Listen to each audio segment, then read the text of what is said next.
The predictables for violin, cello, and piano were premiered by the Clementi Trio at the Ferienkurs für Neue Musik in Darmstadt in 1984. Since the idea of predictable music was basically a contradiction for everything that was happening in Darmstadt at that time, I'm not even sure that the musicians really liked playing predictable music. But a few years later, a trio founded by Martin Ingenhut called Natrium played the same music.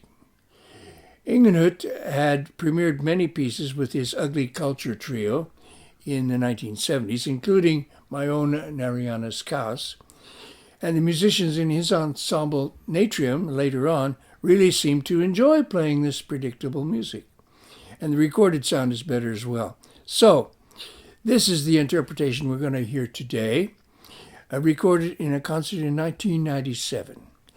I'm asking my video colleague, Gilles Paté, to show you his own completely predictable visual images while we listen to the music. The basic idea of these predictables is already clear in the first three phrases.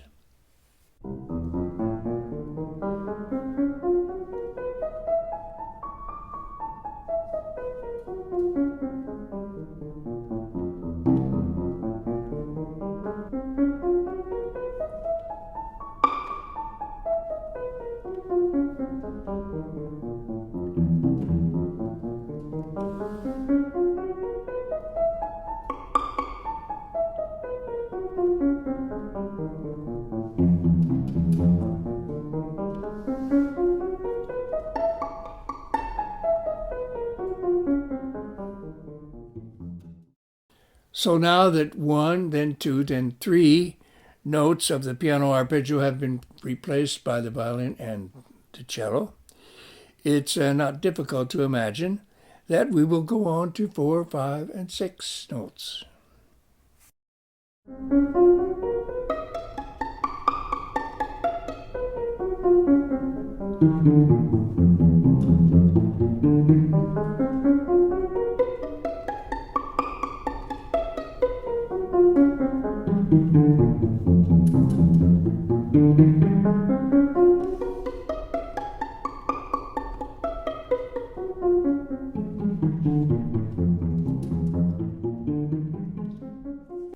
For decades, composition teachers have been telling their students to avoid predictable sequences, because if there are no surprises, the listener will be bored.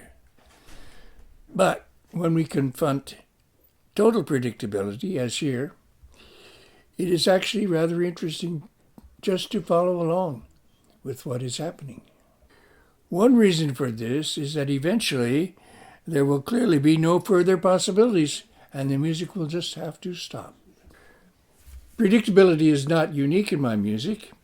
Many rational melodies were already highly predictable, and predictable algorithms generated much counting music and other compositions.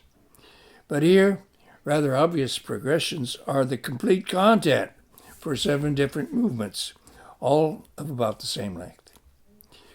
We're not going to hear them all, but we've already heard movement 1, and I want you to hear movement 5, which might almost have been written by Ludwig van Beethoven. It begins like this.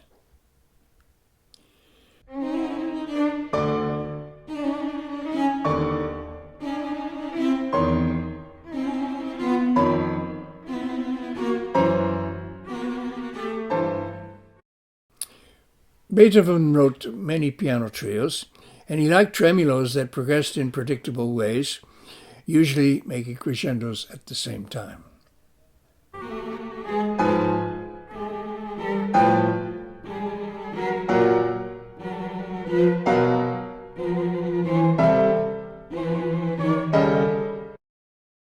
I think one reason he liked this way of writing was because he believed in progress, as did almost everybody in the 19th century. The world was becoming gradually richer, more modern, more productive, and it was obvious that music could progress, become more important, improve in a similar way. Of course, my music can be considered a parody of Beethoven. The Viennese master never progressed heroically into the future in quite such an obvious way, and listeners often smile as they hear the way I pretend to do so. So I owe my apologies to the fans of Beethoven and similar composers of that great heroic period when romantic music progressed ever onward.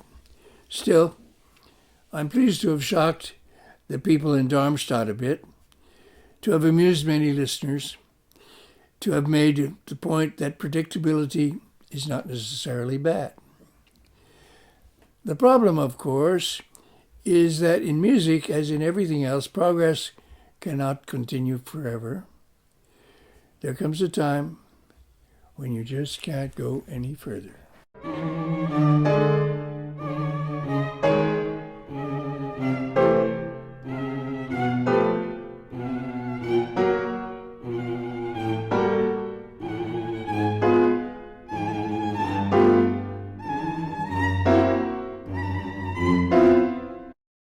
This piece reminds me of my teacher, Morton Feldman, who once told his students, "You have to be careful when you write crescendos.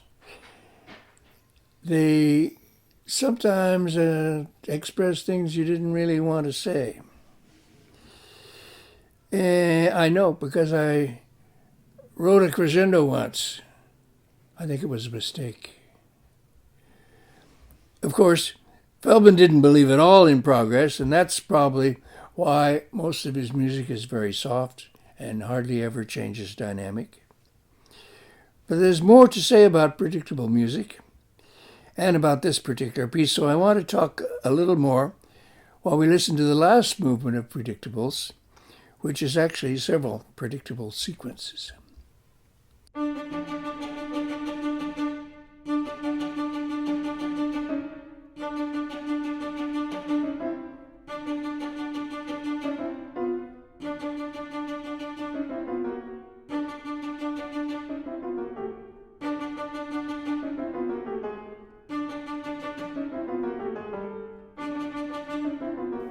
This is kind of the opposite of the first movement. This time we begin with all strings and the piano gradually takes over note by note. It's not getting louder each time, but it does move ahead in a predictable way, and soon the piano will have taken over completely. But it's not finished.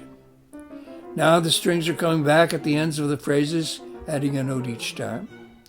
So this is a second predictable sequence with the strings taking over again.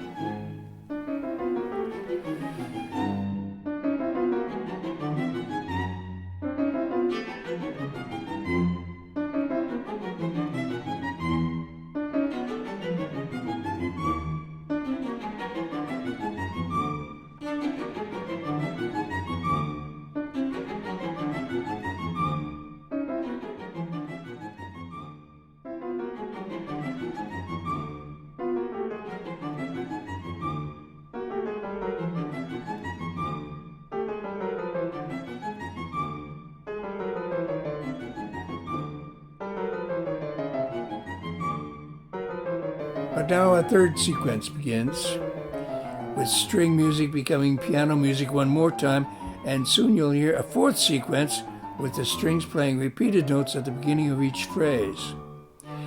This will be the last section though, so we'll just let you listen to that while we show you the credits.